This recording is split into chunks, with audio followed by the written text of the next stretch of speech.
আসসালামু আলাইকুম। আজকে আমরা চলেছি একটি ব্যতিক্রম খামারে। সেখানে দেখছি অনেক বিভিন্ন রকম কবুতর আছে।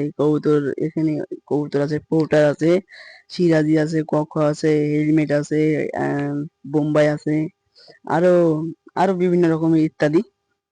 তাহলে এই কবুতরগুলো বেচা কিনা হবে। যদি কেউ কিনতে চান তাহলে আপনারা যোগাযোগ করবেন এই ভিডিও ডেসক্রিপশন। এখানে অনেক কবুতর আছে। কবুতর দেখে আমার মন ভরে গেল। তো তাহলে চলুন আমাদের বড় ভাইয়ের কাছে কিছু প্রশ্ন করা যাক। আপনারা যদি কবুতর পালতে চান তাহলে অল্প জায়গা দিয়ে শুরু করবেন। অল্প জায়গা দিয়ে করলে আপনাদের লস কম হবে। তো চলুন আমাদের বড় ভাইয়ের কাছে কিছু প্রশ্ন করা যাক। তো ভাইয়া আপনার কাছে কবুতর কতগুলো আছে? 40টা। 40টা কবুতরের খাবার খরচ কি রকম? মাসে 500 টাকা। আপনার খাঁচা খরচ কত গেছে? এই 22-23 হাজার টাকা। আপনার কবুতর অসুস্থ হলে আপনি কি ওষুধ দেন? আমি ডাক্তারের পরামর্শ নিই। আপনার এখানে কি কি জাতের কবুতর আছে?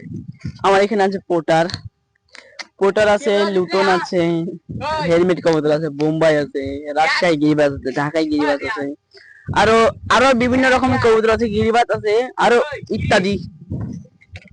এখানে আমরা দেখতে পাচ্ছি কবুতরের ফার্ম। কবুতর ফার্মে অনেক কবুতর আছে। তো ফার্মের এই ব্যবস্থাপনাটা অনেক সুন্দর। এখানে দেখতে পাচ্ছি লুটনের বাচ্চা। এখানে একটা লুটনের বাচ্চা। তো লুটনের বাচ্চাটা কিন্তু ক্রসের লুটনের বাচ্চা, যেহেতু এনার লুটনের বাচ্চার পায়ে কিন্তু ফেদার নেই। তো এই লুটনের বাচ্চাটা ক্রসের লুটনের বাচ্চা। তো এবার দেখবো লুটনের মাটা।